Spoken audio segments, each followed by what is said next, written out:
नमस्कार, स्वदेश न्यूज देख रहे हैं आप। मैं हूं आपके साथ ऋषभ सोनी। चलिए रुक करते हैं खबरों का। और लोकसभा में विपक्ष के नेता राहुल गांधी ने पीएम मोदी के नेतृत्व वाली सरकार की विदेश नीति पर निशाना साधा। कांग्रेस नेता संदीप दीक्षित को राहुल ने गले लगाकर बताया, प्रधानमंत्री नरेंद्र मोदी ने गले लगाने को ही विदेश नीति समझ लिया है। दरअसल दिल्ली के मावलंकर हॉल में गुरुवार को रचनात्मक कांग्रेस के राष्ट्रीय सम्मेलन को संबोधित करते हुए राहुल गांधी ने कहा था कि प्रधानमंत्री के मन में कहीं ना कहीं ये बात बैठ गई है कि विदेश नीति का मतलब नेताओं को गले लगाना है। इसके बाद राहुल गांधी ने संदीप दीक्षित को गले लगाकर दिखाया कि मौजूदा सरकार के लिए आज विदेश नीति का क्या मतलब है। अब राहुल गांधी ने कहा, जरा सोचिए कितनी अज्ञानता है कि विदेश नीति का मतलब नेताओं को गले लगाना है। राहुल गांधी के गले लगाए जाने के बाद अब सबने पूछा कि मेलोनी समझ के तो गले नहीं लगाया। इस पर राहुल ने कोई जवाब नहीं दिया, लेकिन कार्यक्रम में मौजूद भीड़ जरूर ठहाके मारकर हंसने लगी। अब राहुल के इस तौर तरीके पर बीजेपी नेताओं ने सवाल खड़े करते हुए जोरदार हमला बोला। भाजपा सांसद निशिकांत दुबे और अमित मालवीय ने पलटवार करते हुए कांग्रेस नेताओं की टिप्पणी को शर्मनाक और आपत्तिजनक बताया।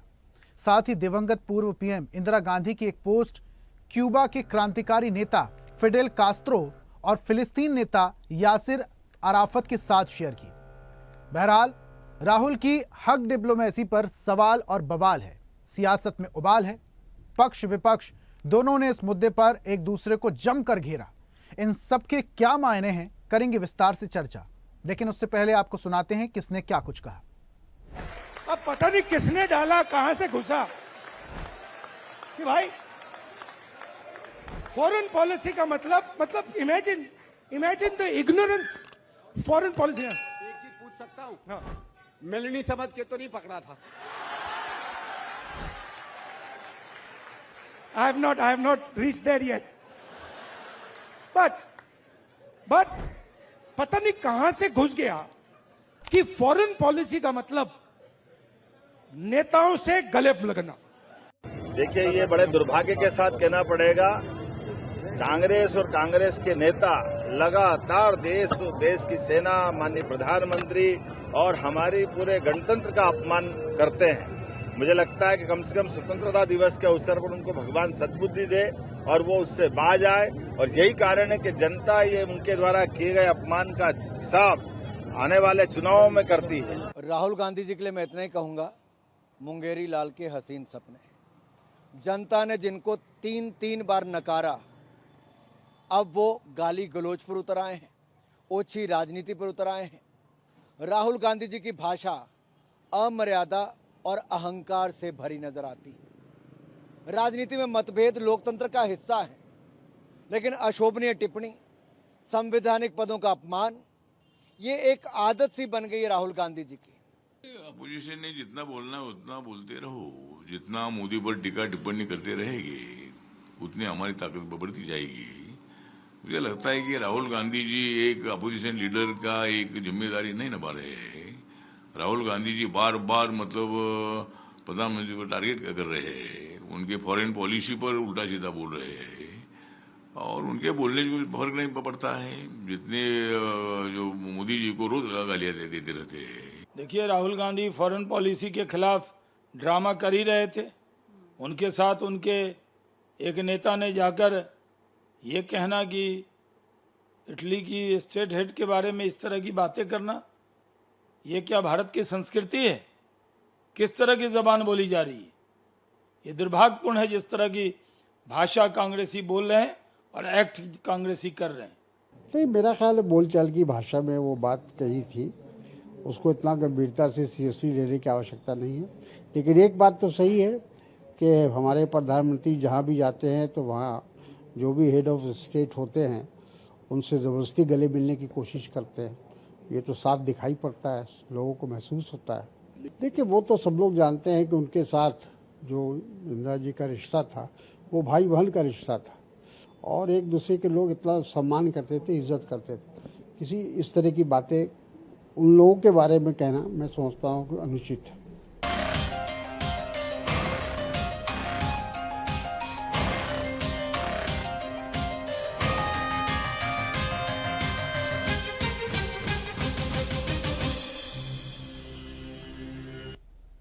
तो हक डिप्लोमेसी पर राजनीति गर्मा गई है, सियासी हंगामा हो रहा है, बयानबाजियां हो रही हैं। लेकिन क्या हक डिप्लोमेसी को लेकर जो सियासत हो रही है उसके मायने क्या निकलते हैं? आज इसी पर चर्चा करेंगे। कुछ मेहमान हमारे साथ हैं, जल्दी से परिचय करवा देते हैं। बीजेपी नेता विवेक श्रीवास्तव हमारे साथ जुड़े हैं। विवेक जी, बहुत स्वागत करता हूं। कांग्रेस प्रवक्ता राजेश कुमार दुबे हमारे साथ हैं। राजेश जी, बहुत स्वागत। और वरिष्ठ पत्रकार के तौर पर अरविंद खोखर हमारे साथ जुड़ेंगे थोड़ी देर में। अरविंद जी, बहुत स्वागत आपका भी। और चर्चा की शुरुआत राजेश जी आपसे ही करते हैं। राजेश जी, क्यों लगता है आपको कि प्रधानमंत्री विदेश जाते हैं और वहां के राष्ट्रपति और प्रधानमंत्री से गले लग जाते हैं, तो यही है विदेश नीति? क्या विदेश नीति पर काम नहीं हो रहा? क्या विदेश नीति पर चर्चा नहीं हो रही? नहीं, सोनी जी, आप बताइए कि कहाँ विदेश नीति पर क्या काम हो रहा है। चाहे अभी हमारा जो है ये तेल का जो समस्या रही उस पर क्या काम हुआ, भारत की क्या भूमिका रही। एक हमारा पड़ोसी मुल्क अदना सा देश पाकिस्तान, उसमें जो है पंच की भूमिका में बैठा रहा। हम पूरे देश में एक ताकतवर देश के रूप में, जाने जाने वाले देश के रूप में हमने, कांग्रेस ने इनको देश को सौंपा। उसके बाद क्या स्थिति बन गई, पीछे लगुई से देश नहीं चलाया जाता। दूसरी बात कि गले मिलना और गले लगना दोनों में बड़ा फर्क होता है। जबरदस्ती को गले लग करके फोटो सेशन करना, वीडियो सेशन करके अपने मीडिया को, अपने इंटरनल मीडिया को मैनेज करके अपने जनमानस पर प्रभाव डालने तक की जो सोच है, उससे जो है विदेश नीति नहीं चलती। विदेश नीति चलती है जो 2014 में मोदी जी ने देश के लोगों से कहा था कि जब चीन को लाल आंख दिखाना पड़ेगा। आप बता दीजिए, आप एक विद्वान पत्रकार हैं और सबसे जो है विश्वसनीय इस दौर में भी जो है जहां गोदी मीडिया है वहां आप मेन स्ट्रीम मीडिया के रूप में एक विश्वसनीय कार्यक्रम करने वाले पत्रकारों में से आप हैं। और आपके चैनल पर राखी वर्मा जी बैठती हैं। आप लोग एक विश्वसनीय पत्रकार हैं। टिप्पणी के लिए शुक्रिया। सच नहीं है राजेश जी, टिप्पणी के लिए शुक्रिया। लेकिन बीजेपी की तरफ से भी कुछ फोटोज आ रहे हैं, आपने देखे होंगे। पूर्व प्रधानमंत्री की कुछ फोटोज साझा कर रहे हैं बीजेपी की तरफ से। फिडेल कास्ट्रो से वो गले लग रही हैं, यासिर अराफात से गले लग रही हैं। जी देखिए, पूरे देश में एक ही तरह से सबको क्या कहते हैं, गले लटकने वाली वो स्थिति नहीं है। ये जो एक दो आप फोटो दिखा रहे हैं, हम समाज में रहते हैं। सामाजिक एक मानवीय संवेदनाएं होती हैं और तमाम संवेदनाओं के साथ हमारे रिश्ते कहीं न कहीं भाई बहन के रूप में, कहीं बड़े छोटे के रूप में हमारे रिश्ते बन जाते हैं। वो देश के अंदर भी और देश के बाहर भी। अगर हमारे रिश्ते कहीं भाई बहन के रूप में हैं तो उसको हम राजनीतिक डिप्लोमेसी के दृष्टि से और विदेश नीति के दृष्टि से न देखें। संबंध आपने देखा कि जो है आदरणीय आयरन लेडी श्रीमती इंदिरा गांधी जी, जो देश के लिए नहीं दुनिया के लिए आदर्श नेता के रूप में जब अपने देश की सुरक्षा और सम्मान की बात आती है तो इंदिरा गांधी जी के रास्ते पर चलने की दुहाई दुनिया के राजनयिक देते हैं। उसमें से एक श्रीमती इंदिरा गांधी जी, जो आयरन लेडी के रूप में, दुर्गा स्वरूपा, विपक्ष के नेता के रूप में उस समय आदरणीय श्री अटल बिहारी वाजपेयी जो स्वनाम धन्य स्वर्गवासी हैं, हम उनको प्रणाम करते हैं, उनकी बातों को कोट करते हैं कि वो दुर्गा जो है दुर्गा स्वरूपा करते थे। दुर्गा स्वरूपा करते थे। सुनने की क्षमता रखो, सुनने की क्षमता रखिए, नशे में न बात करिए, सुनने की क्षमता रखिए। अटल बिहारी वाजपेयी तुम्हारे नजर में फालतू थे? तुम जो है मोदी के दलाल हो, अटल बिहारी वाजपेयी को नेता नहीं मानते। तुम जिस भारतीय जनता पार्टी के रूप में आप बैठे हो, वो अटल बिहारी वाजपेयी द्वारा स्थापित भारतीय जनता पार्टी है और उनके द्वारा उनके कदम को तुम ढोंग बना रहे हो। तो इसका मतलब तुम अटल बिहारी वाजपेयी को नहीं मानते। मैं अपनी बात कर रहा हूँ। और अटल बिहारी वाजपेयी नेता के रूप में जो था वो देश के नेता थे, इसलिए उनकी बात भी की जा रही थी। तुमको क्यों जो है तुम धोनी लोग जो है बेईमान तो हिंदू देवी देवता पा जाते तो तुल्ला कर देते दर्द हो रहा है इनको। और घर को तुल्ला करके दिखा और सुनना सीखो और दूसरे को टोकना बंद करो। अगर जो है अटल बिहारी वाजपेयी जी ने कहा तो अपने राजनीतिक जीवन में बेईमान के अपनी बात कहें, आता जाता सामने आ रही है, इसको लेकर बयानबाजी है। बैठ करके नौटंकी करो, नौटंकी करो, शर्म नहीं आती, सुनने नहीं आता, दूसरे की कृतियों को सुनने नहीं आता। 50 बरस तक जो है 50 बरस तक तिरंगा नहीं फहराने के बाद लेके घूम रहे तिरंगा, और वो भी उल्टा लगाने आता है। तुम्हारे कई नेता कल मिले मुझसे, हमने कहा पहले तिरंगा सीखा, दुपट्टा लगाना सीखो, और सबको दुपट्टा हमने सीधा करा के उनको सिखाया कि तिरंगे का मान क्या होता है। चलो तिरंगा लेके घूमने, तिरंगा के प्रति आस्था रखो, माता दुर्गा का तिरंगा के प्रति आस्था रखो। इंदिरा गांधी माता दुर्गा तुल्ला करो, डूब मरेगा चुल्लू पर पानी में। अरे डूब तुम मरो, जिसके पास कोई उपलब्धि नहीं है। इंदिरा गांधी अरे अच्छा, ओके, हमारी उपलब्धियां विवेक जी, राजेश जी, ऐसे डिबेट का हल नहीं निकलेगा। आप लोगों की बात भी जनता तक नहीं पहुंच पाएगी एक एक करके। ठीक है, ओके, शांत हो जाइए, दोनों शांत हो जाइए। तुम्हारी गोदी मीडिया राजेश जी शांत हो जाइए। राजेश जी निवेदन कर रहा हूँ, मैं आपसे बहुत निवेदन कर रहा हूँ। राजेश जी शांत हो जाइए। विवेक जी, ये जो बयानबाजियां हैं, राहुल गांधी ने जो मंच पर बातें कही, उसको लेकर आपकी तरफ से भी फोटो साझा की गई। अब लेकिन कांग्रेस के नेता ही बता रहे हैं कि फिडेल कास्त्रो जो थे वो छोटी बहन मानते थे पूर्व प्रधानमंत्री इंदिरा गांधी जी को, और इस तरीके के जो फोटो सामने आ रहे हैं उसको लेकर भी बयानबाजियां हो रही हैं। अब देखिए, जो भारतीय संस्कृति है, प्राचीन काल से कभी भी एक राष्ट्राध्यक्ष से मिलता था तो अभिवादन के बाद गले मिलने की परंपरा रही है। ठीक, आप तमाम वृत्तांत उठा करके देख लीजिए। ठीक, आप जिस तरह से बता रहे हैं कि साहब वो उनको बहन मानते थे, वो उनको भैया मानती थी, अभी मैं इस पर कुछ कह दूंगा तो इनको ज्यादा बुरा लग जाएगा। ठीक है, मैं उस स्तर तक जाकर टिप्पणी नहीं करना चाहता। एक राष्ट्राध्यक्ष से अगर मिल रहा है तो आप उसको मिमिक्री कर रहे हैं। आप विपक्ष के नेता, आपको शर्म नहीं आती? ये कह रहे हैं कि हम देश मजबूत स्थिति में सौंप के गए थे। अगर शर्म करें, शर्म आप करिए, अभी आराम से शर्म करो। देश के नेता, विपक्ष के नेता जो है इस समय दुनिया के सबसे लोकप्रिय नेता से शर्म बात कर रहे हो। बोलने आता नहीं चले आए हैं, लगा करके नौटंकी कर रहे हैं, शर्म करने की बात कर रहे हैं। आता जाता कुछ नहीं है, शर्म करने की बात कर रहे हैं। जब मनमोहन सिंह थे चाइना से जो अमेरिका की पिछड़ा कोई कर रहा है, बोले नहीं, देश हमने बनाया, आजादी हमने लड़ा, देश के लिए लड़े, देश को जो देश खा रहे हो और जो चले बता रहे हो, शर्म है, शर्म जो है। बगल का चंदा चोर तुम्हारी क्या हैसियत है? वही चंदा चोरी करो, चढ़ावा चोरी करो, भोजन भात कपड़ा दी बेचने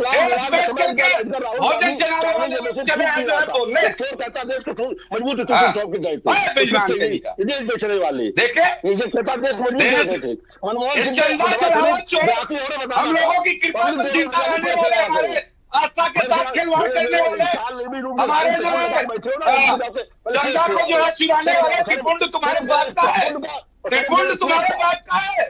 मैं कट्टर सनातनी हूँ, मेरा अधिकार है। चलिए, अच्छा, ऐसे डिबेट नहीं होगी। एक शांत हो जाइए। विवेक जी पहले सुनते हैं, विवेक जी पहले सुनिए, मेरी बात सुनिए। विवेक जी, 2-4 विदेश नीतियों के बारे में बता दीजिए राजेश जी को। अब फिर आप बीच में बोले। राजेश जी शांत हो जाइए, राजेश जी शांत हो जाइए। ऐसे नहीं राजेश जी, ऐसे नहीं, प्लीज राजेश जी, प्लीज। विवेक जी 2-4 विदेश नीति के बारे में बता दीजिए राजेश जी। राजेश जी अभी कह रहे थे कि प्रधानमंत्री राष्ट्राध्यक्षों से मिलकर, गले मिलकर और करते क्या है, विदेश नीति में हो क्या रहा है, जरा 2-4 बातें बता दीजिए उनको, जनता को भी बता दीजिए क्या जी। इन्होंने कहा, मैं वही भी बता रहा हूं, इन्होंने कहा 14 में देश बहुत मजबूत स्थिति में सौंप के गए थे। स्थिति क्या थी? बगल देश का प्रधानमंत्री नवाज शरीफ मनमोहन सिंह को देहाती औरत बताता था, सैनिकों के सर काट करके पाकिस्तानी सेना के जवान ले जाते थे, हम मूक दर्शक बने रहते थे। और तो जब हमारे यहाँ 26/11 होता था तो हम डोजियर सौंपते थे। आज क्या है? आज हम घर में घुस के मार रहे हैं। म्यांमार से शुरू किया था हमने, पाकिस्तान में घुस चुके।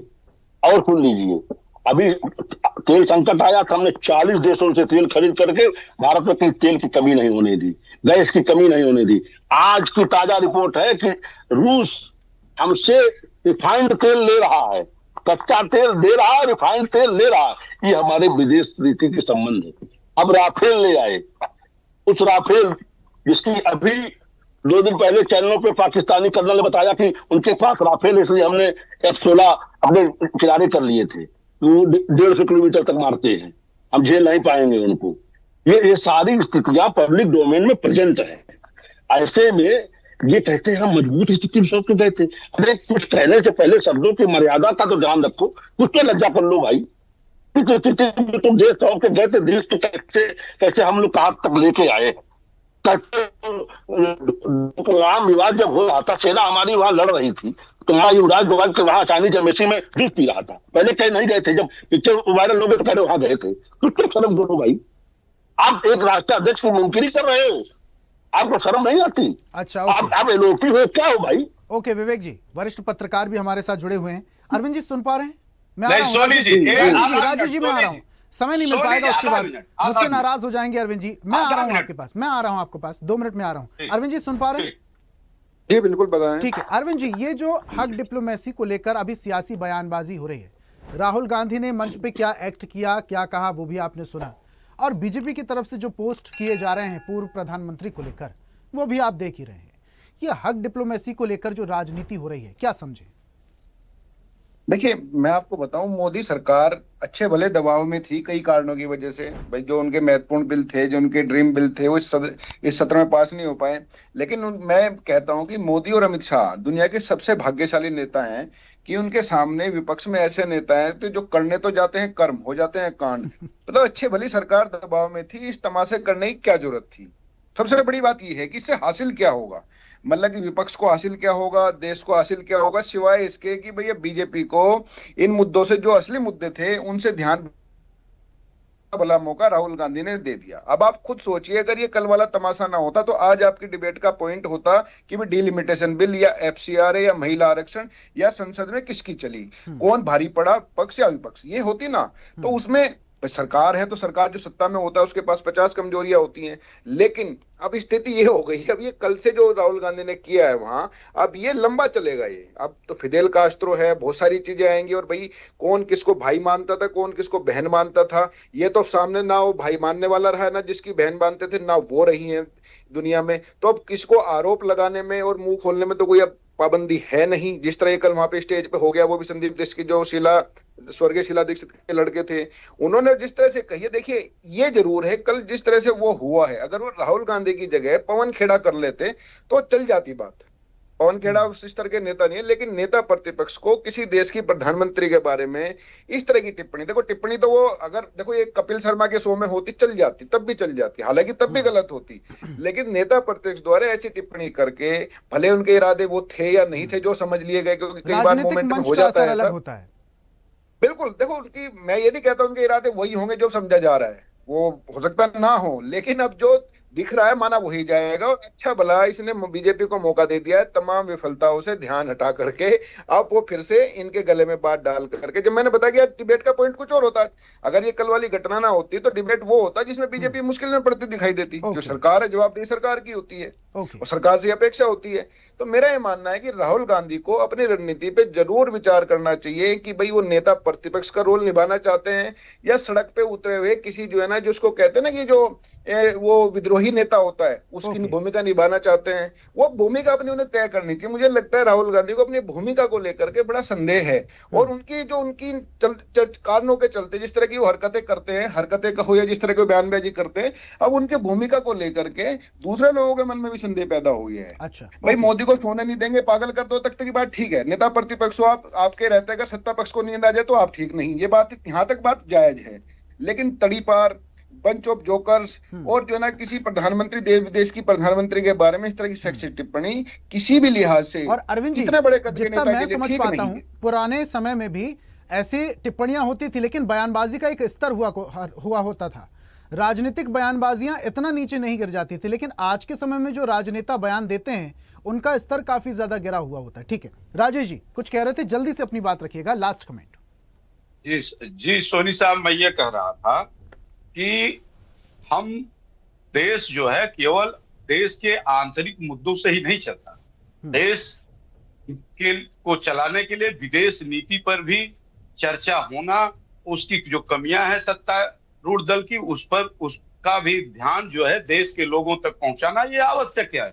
इसलिए राहुल गांधी जी एक देश के विपक्ष के नेता के रूप में देश के मुद्दों के साथ जो संतुलित मुद्दे होने चाहिए, इसलिए उन्होंने विदेश नीति के तरफ भी जो है ध्यान आकर्षित किया। अब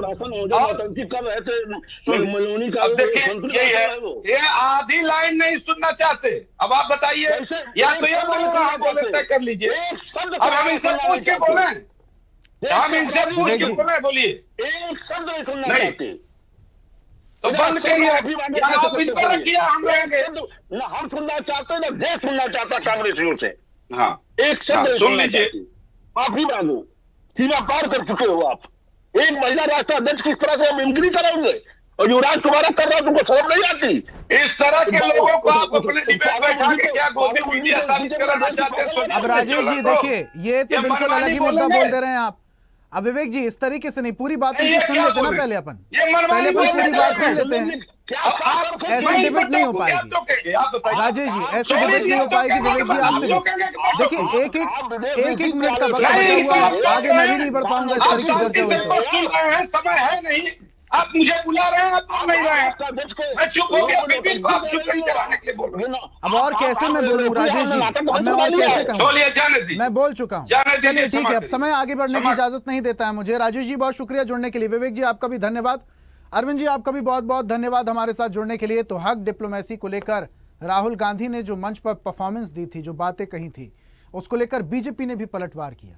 कई सारी फोटो शेयर कर दी पूर्व प्रधानमंत्री की, लेकिन इसको लेकर सियासत और ज्यादा गर्मा गई है। अब यह हक डिप्लोमेसी क्या रंग दिखाने वाली है, और क्या इससे कुछ चुनावी आंकड़े साधने की कोशिश दोनों ही दल करने वाले हैं, ये आने वाला वक्त बताएगा। खास पेशकश में फिलहाल इतना ही। नमस्कार। और ऐसी ही ताजा खबरों के लिए लाइक, फॉलो और यूट्यूब पर सब्सक्राइब कर बेल आइकन जरूर दबाइए। और हर अपडेट के लिए विजिट कीजिए स्वदेशलाइव.com।